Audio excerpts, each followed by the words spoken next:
मई का दोपहर है। सूरज आसमान में धधकता हुआ अंगार बना है। चौराहे के एक कोने पर रामू अपने पुराने जर्जर पैडल वाले रिक्शे के पास खड़ा है। तभी पास ही में खड़ा सज्जन सिंह अपने चमकते हुए ई रिक्शा पर हाथ मारते हुए रामू को चिढ़ाता है। अरे रामू भाई, क्यों इस धूप में अपनी हड्डियां गला रहे हो? कोई नहीं आएगा तुम्हारे रिक्शा पर। अपना झोला झपाटा लपेटो और घर चले जाओ। हाँ सज्जन भैया, आप चिंता मत करिए। सवारी अब तक नहीं मिली है तो क्या हुआ, आगे मिल जाएगी। वो देखिए, आ रही सवारी। दो ग्रामीण उनकी तरफ ही आ रहे थे। बाबूजी, कहाँ जाना है? स्टेशन जाना है भैया। आइए बैठिए, मैं स्टेशन छोड़ दूंगा। अरे नहीं भाई, इतनी गर्मी में कौन तुम्हारे धीरे चलने वाले रिक्शे पर बैठेगा। सज्जन के रिक्शे में हवा भी लगती है और जल्दी भी पहुंच जाते हैं। अरे बैठिए भैया, फट से चलेंगे। दोनों ग्रामीण सज्जन सिंह के ई रिक्शे पर बैठ जाते हैं और सज्जन सिंह हॉर्न बजाते हुए तेजी से वहाँ से निकल जाता है। तभी एक विदेशी पर्यटक वहाँ आते हैं। हेलो भैया, पास में कोई अच्छा रहने का प्लेस है क्या? अच्छा कोई रूम मिल जाएगा? जी साहब, बिल्कुल, बैठिए। मार्क बैग रखते हुए रिक्शे पर बैठ गया और रामू अपनी पूरी ताकत लगाकर पैडल मारना शुरू करता है। ओह, बहुत बहुत शुक्रिया। Very hot. इंडिया में सन बहुत डेंजरस है। हाँ साहब, मई का महीना है ना, इसलिए आसमान से आग बरस रही है। वैसे साहब, आप पहली बार हमारे गांव आए हैं? हाँ, फर्स्ट टाइम। यहाँ से होटल कितना दूर है? नहीं साहब, पास में ही है। मैं आपको छोटे रास्तों से ले चलूंगा, जहाँ थोड़े पेड़ पौधे और छांव भी मिले। आपको तकलीफ नहीं होने दूंगा। अच्छा, वैसे तुम अच्छा आदमी लगता है। तुम्हारा नाम क्या है? मेरा नाम रामू है। रामू रिक्शे को होटल के आलीशान गेट के सामने रोकता है और मार्क अपना भारी बैग उठाकर उतरता है। Thank you Ramu. ओके, ये लो तुम्हारा पैसा।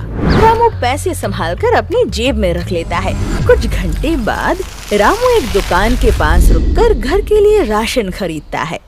जब वो सामान रिक्शे के पीछे रखने के लिए मुड़ता है तो उसकी नजर सीट के कोने में दबे उस काले कैमरे पे पड़ती है। अरे, ये तो साहब का कैमरा है।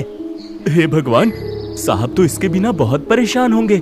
रामू अपना सामान वहीं छोड़ जल्दी से रिक्शा होटल की तरफ दौड़ाने लगता है। दूसरी तरफ कैमरा खो जाने से परेशान मार्क ने पूरा होटल सिर पे उठा रखा था।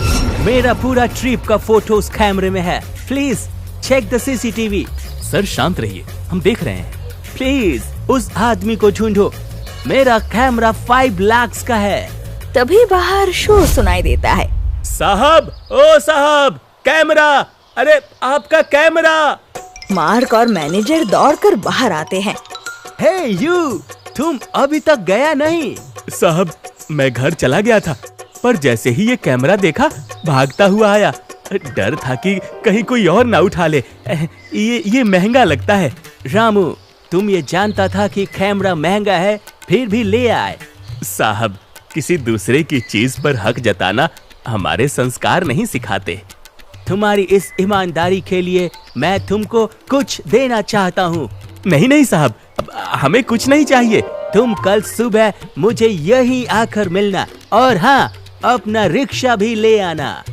मार्क ने होटल के मैनेजर से गुजारिश करके पार्किंग का एक कोना इस्तेमाल करने की इजाजत ले ली और अगली सुबह रामू अपना रिक्शा लिए होटल पहुंचा। रामू, मैं तुम्हारे इस रिक्शे को सुपर कूल बनाऊंगा। क्या? वो कैसे?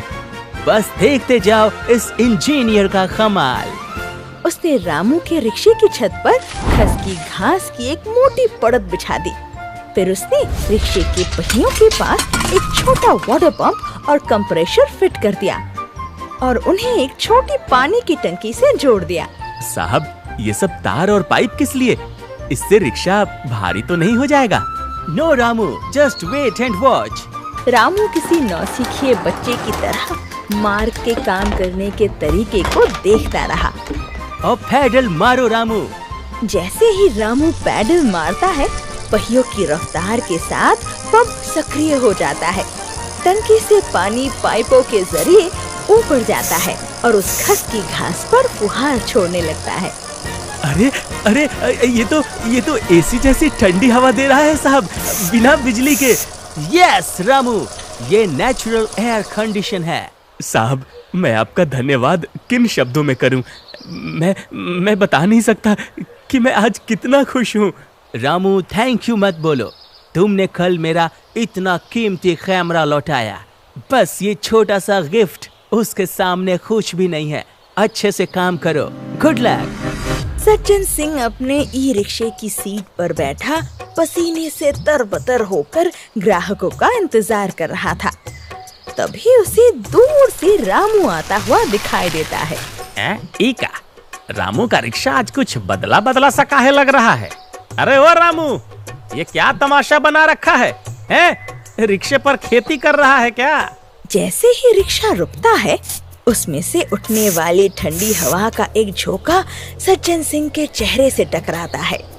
ये क्या है? इतनी ठंडी हवा कहाँ से आ रही है? अरे इनाम है सज्जन भैया। एक विदेशी साहब ने हमारे पैडल की ताकत को इस मशीन से जोड़ दिया है। अब जितना तेज पैडल चलेगा उतनी ठंडी हवा मिलेगी।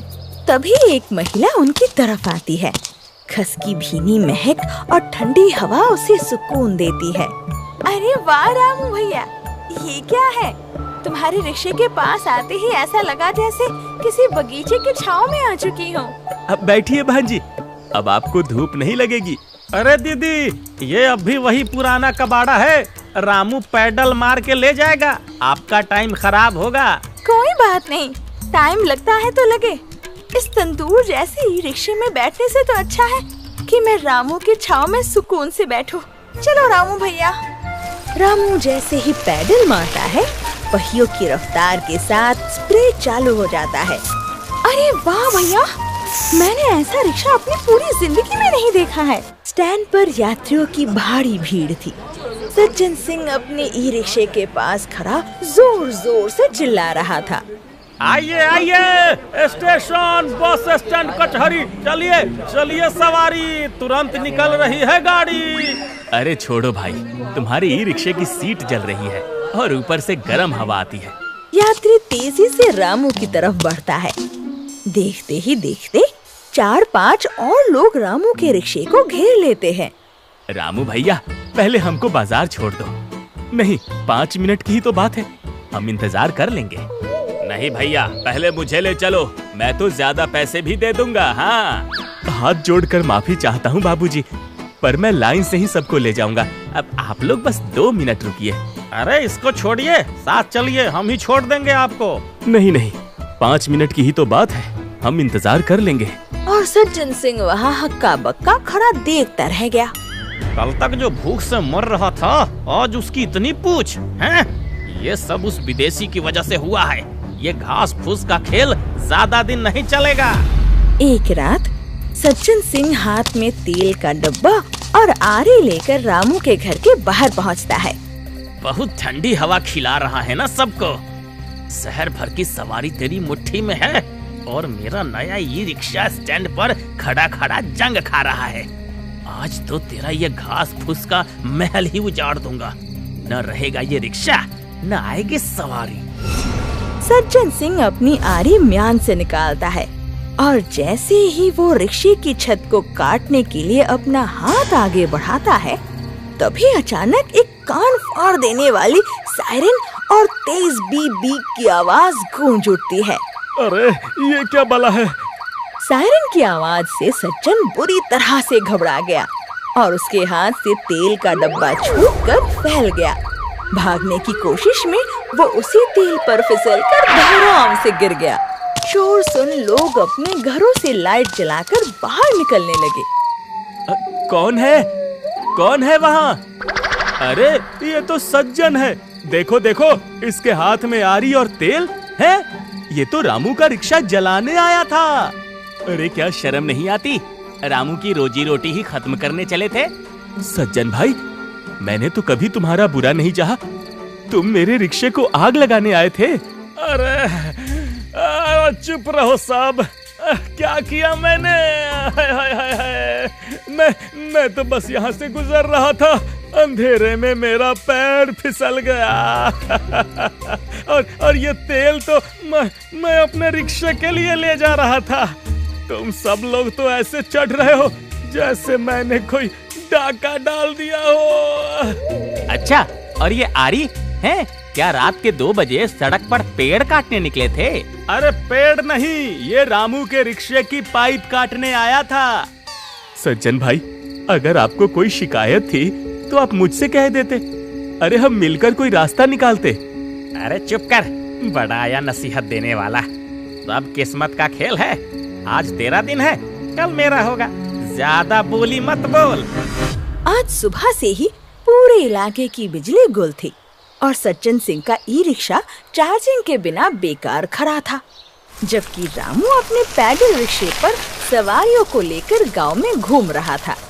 अस्पताल के गेट पर सवारी उतारने के बाद रामू अपना रिक्शा खड़ा कर अंदर दाखिल होता है, जहां अस्पताल का बड़ा जनरेटर चालू करने की कोशिश की जा रही थी। अरे ये जनरेटर को क्या हुआ? मैकेनिक को बुलाओ जल्दी। सर, जनरेटर का अल्टरनेटर जल गया है। मैकेनिक कह रहा है इसे ठीक करने के लिए शहर से सामान मंगाना पड़ेगा, जिसमें पूरा दिन लग जाएगा। सर, पूरा दिन? अंदर स्टोर रूम में कीमती दवाइयां और इंजेक्शन रखे हैं। अगर इन्हें 1-2 घंटे के भीतर ठंडक नहीं मिली तो लाखों का नुकसान होगा और मरीजों के लिए जरूरी दवाइयां खराब हो जाएंगी। डॉक्टर साहब, क्या बात है? सब इतने परेशान क्यों हैं? रामू, बिजली कट गई है और जनरेटर भी खराब है। दवाइयां गर्मी से खराब हो रही हैं। अगर ठंडक नहीं मिली तो बहुत नुकसान हो जाएगा। डॉक्टर साहब, मेरे रिक्शे के अंदर एकदम एसी जैसी ठंडक है। अगर हम उन दवाइयों के बॉक्स मेरे रिक्शे की सीट पर रख दें और मैं रिक्शा चलाता रहूं तो शायद काम बन जाए। क्या सच में? पर क्या वो इतनी ठंडक दे पाएगा? जी, भरोसा रखिए। रामू तुरंत भागकर अपना रिक्शा अस्पताल के कमरे के पास ले गया और उसने फुर्ती से रिक्शे को डबल स्टैंड पर खड़ा कर दिया। डॉक्टर साहब, जल्दी से बॉक्स मेरे रिक्शे में रख दीजिए। डॉक्टर वर्मा और वार्ड बॉय ने बिना समय गवाए वैक्सीन के कीमती बक्से को रिक्शे की पिछली सीट पर लोड कर दिया। रामू, तुम तैयार हो? जी डॉक्टर साहब, मैं शुरू कर रहा हूँ। रामू ने पैडल पर पूरी ताकत झोंक दी। जैसे ही उसने पैडल मारना शुरू किया, हवा में उठा पिछला पहिया तेजी से घूमने लगा। अब दवाइयों को कुछ नहीं होगा साहब। आसपास खड़े सभी लोग रामू की प्रशंसा कर रहे थे। सर देखिए, टीकों के बॉक्स पर जमी ओस की बूंदें बता रही हैं कि अंदर का माहौल एकदम ठंडा हो चुका है। अब दवाइयों को कुछ नहीं होगा। रामू, अंदर तो एकदम बर्फीली हवा चल रही है। तुम्हारी इस मशीन ने तो कमाल कर दिया। करीब 1 घंटा बीत गया। रामू के पैरों की मांसपेशियां अब जवाब देने लगी थी। तभी भीड़ में खड़ा बंसी, जो कि रामू का जिगरी दोस्त है, आगे बढ़ा। हटो रामू, अब तुम आराम करो, बाकी का काम हम करेंगे। लोगों ने सहारा देकर रामू को उतारा और बंसी खुद सीट पर चढ़ गया और पैडल मारने लगा। भाई, जब तुम थक जाओ तो मुझे बता देना, मैं तैयार हूँ। देखते ही देखते वहाँ मदद करने वालों की कतार लग गई। मैंने अपनी पूरी नौकरी में ऐसा मंजर नहीं देखा। आज एक रिक्शे ने पूरे अस्पताल को एक सूत्र में पिरो दिया है। सही कहा सर, आज साबित हो गया, जरूरत पड़ने पर हमारा पूरा गांव एक दूसरे के लिए खड़ा हो सकता है। घंटों तक ये सिलसिला चलता रहा। जब सबकी हिम्मत जवाब देने लगी, तब रामू एक बार फिर पूरी ताकत के साथ रिक्शे की कमान संभालने उतर पड़ा।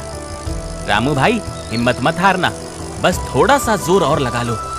शाबाश बच्चों, बस थोड़ी देर की बात और है। अरे लाइट आ गई क्या? देखो देखो, बल्ब जला। तभी अचानक अस्पताल की ट्यूबलाइट टिमटिमाई। बिजली आ गई सर, लाइट आ गई। बस रामू, रुक जाओ, बिजली आ गई है। अब हम बॉक्स वापस फ्रिज में रख सकते हैं। अस्पताल से लौटने के बाद रामू का शरीर टूट रहा था। वो जमीन पर बैठा मार्ग के पुराने औजारों और उस धूल भरे डायनामो को एकटक देख रहा था। आज पैरों ने जवाब दे दिया है। अगर थोड़े लोग और ना आते तो मैं हार जाता। अगर पहिया घूमने से पानी का पंप चल सकता है तो बिजली क्यों नहीं बन सकती? मार्क साहब ने कहा था कि गतिज ऊर्जा को बदला जा सकता है। अगर मैं इस डायनेमो को पिछले पहिए से जोड़ दूं, तो जब जब रिक्शा चलेगा बिजली अपने आप बनेगी। रामू जोश में आकर जमीन पर पड़ा कोयले के टुकड़े को उठाता है और फर्श पर ही लकीरें खींचने लगता है। हाँ, रात में सवारी बैठाने के लिए लालटेन की जरूरत नहीं पड़ेगी। रिक्शा चलेगा तो रोशनी खुद ब खुद होगी, और अगर बैटरी लगा दी तो ये बिजली जमा भी हो सकती है। कल जो हमें घंटों पैडल मारना पड़ा, फिर उसकी जरूरत ही नहीं पड़ेगी। अगली सुबह की पहली किरण के साथ ही रामू बंसी की दुकान पर पहुंच गया। अरे रामू, तुम सुबह सुबह यहाँ इतनी सुबह सुबह इस कबाड़ के ढेर में क्या ढूंढने आए हो? क्या करूं बंसी, सारी रात नींद नहीं आई। एक अधूरा काम जो पूरा करना है। मुझे अपने रिक्शे के लिए बिजली वाला लट्टू मतलब डायनेमो चाहिए, और कोई पुरानी पर चालू हालत वाली बैटरी मिल जाएगी क्या? क्या बैटरी? रामू भाई, अब इस रिक्शा को हवाई जहाज बनाने का इरादा है क्या? या फिर अब की बार कूलर रिक्शा से सीधा एसी रिक्शा बनेगा? देख भाई, कल हम सब ने कितनी मेहनत की। अगर मेरे पास बिजली जमा करने का जुगाड़ होता तो हमें घंटों पैडल नहीं मारना पड़ता। अब मैं अपने रिक्शे में ऐसी चक्री लगाऊंगा कि चलते चलते वो बैटरी चार्ज करे। अब तुम बस जल्दी से सामान दे दो। हाँ भाई, तेरी जिद के आगे कौन टिक सकता है। वो कोने में देख, उस टूटे हुए टेम्पो की एक बैटरी पड़ी है, और पुरानी साइकिल वाले डिब्बे में शायद वो लट्टू भी मिल जाए। पर रामू, ये सब जुड़ेगा कैसे? पहेली मुश्किल है पर नामुमकिन नहीं। अब मैंने मार्क साहब की तकनीक को समझ लिया है। पहिए की रफ्तार में ही मशीन की जान है। बस थोड़ा फेर बदल और पक्की कोशिश चाहिए। एक दो बार गिरकर ही सही, पर मैं इसे मुमकिन कर दूंगा। दोपहर की चिलचिलाती धूप में रामू पसीने से तरबतर था। उसने 3 बार डायनेमो फिट किया, फिर तार जोड़े, पर हर बार या तो चिंगारी निकलती या पहिया जाम हो जाता। वो दुखी होकर जमीन पर बैठ गया। तभी उसका दोस्त बंसी वहाँ आया। रामू भाई, क्या हुआ? अरे कुछ भी तो नहीं हो रहा बंसी, हिम्मत मत हार। देख, तू मेहनत तो पूरी कर रहा है ना, पर शायद ये बिजली का गणित कुछ और ही कह रहा है। आजकल तो लोग मोबाइल में देखकर खाना बना लेते हैं। तू अपना ये रिक्शा ठीक नहीं कर पाएगा क्या? मोबाइल में? हाँ भाई, अब मोबाइल सिर्फ बात करने की चीज नहीं है, इसमें पूरी दुनिया का ज्ञान है। रुक, मैं बताता हूँ। रामू की आंखें बंसी के फोन की स्क्रीन पर जम गई। उसे समझ आया कि वो तार गलत जोड़ रहा था। घंटों की मशक्कत के बाद उसने एक नया सर्किट तैयार कर लिया। हो गया, हो गया, मैंने कर दिखाया। ये हो गया बंसी। बंसी मेरे भाई, तुम्हारा बहुत बहुत शुक्रिया। रामू रिक्शे पर बैठा और पैडल मारने लगा। अरे देख बंसी, ये काम कर रही है। अरे वाह मेरे भाई, लेकिन मेरे तो कुछ समझ नहीं आया। हुआ क्या? रामू ने पैडल मारना बंद कर दिया। जब भी मैं सड़क पर पैडल मारूंगा तो ये लट्टू मतलब ये डायनेमो पहिए के साथ साथ नाचेगा। ये लट्टू मेरे पैडल की ताकत को बिजली में बदल देगा और इस बैटरी में भरता जाएगा। यानी जब जब मेरा रिक्शा चलेगा तो मेरी मेहनत बर्बाद नहीं होगी, वो बिजली बनकर इस बैटरी में जमा होती रहेगी। और फिर जब कभी मैं थक जाऊं तब मुझे हांफते हुए ये रिक्शा चलाने की जरूरत नहीं पड़ेगी। बस एक बटन दबाऊंगा और ये बिजली खुद ब खुद मोटर घुमाएगी और मेरा रिक्शा बिना पैडल मारे चलने लगेगा। जैसे ही रामू ने पैडल पर लगा एक छोटा सा बटन दबाया, अचानक बिना किसी आवाज के पिछला पहिया अपने आप घूमने लगा और रिक्शा तेजी से आगे बढ़ गया।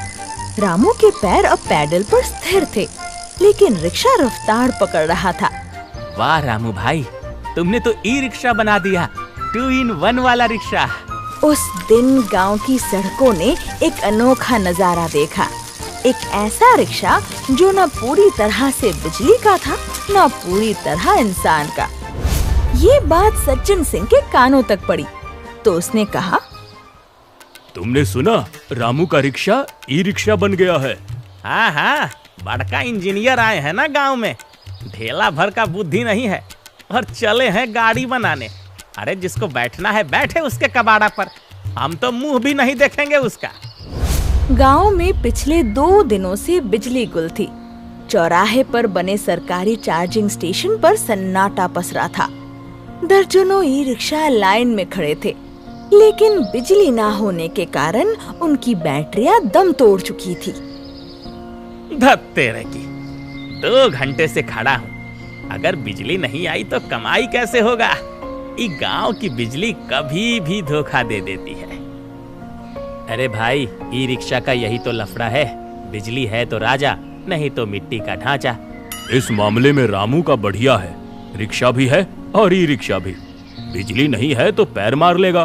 तभी दूर से घंटी की आवाज सुनाई देती है। रामू का रिक्शा पूरी रफ्तार में वहाँ पहुँचता है। अरे ये रामू का रिक्शा इतना तेज कैसे चल रहा है? रामू, ओ रामू, तेरी बैटरी डिस्चार्ज नहीं हुई क्या? गांव की तो बिजली कटी पड़ी है। भैया, मेरा रिक्शा बिजली का इंतजार नहीं करता, ये तो अपनी बिजली खुद साथ लेकर चलता है।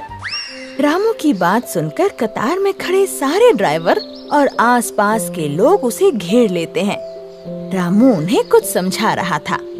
वही सज्जन सिंह दूर से रिक्शे के पहिए और उस चमकते हुए डायनामो की ओर गौर से देख रहा था। तो इस तरह बिना बिजली के भी ये रिक्शा चार्ज हो जाता है। इसका मतलब पैडल मारो और बिजली बनाओ। वाह यार रामू, हम यहाँ हाथ पर हाथ धरे बैठे हैं और तुम बढ़िया कमाई कर रहे। भाई, क्या मेरा रिक्शा भी ऐसा बन सकता है? सबकी बात सुन सज्जन सिंह दौड़कर रामू के पास आता है। रामू भाई से मेरी जान पहचान है, तो पहले वो मेरा काम करेंगे।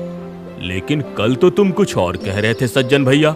अब ये कुछ भी बोलता है। तुम पैसे ले लेना रामू भाई, पर काम कर देना।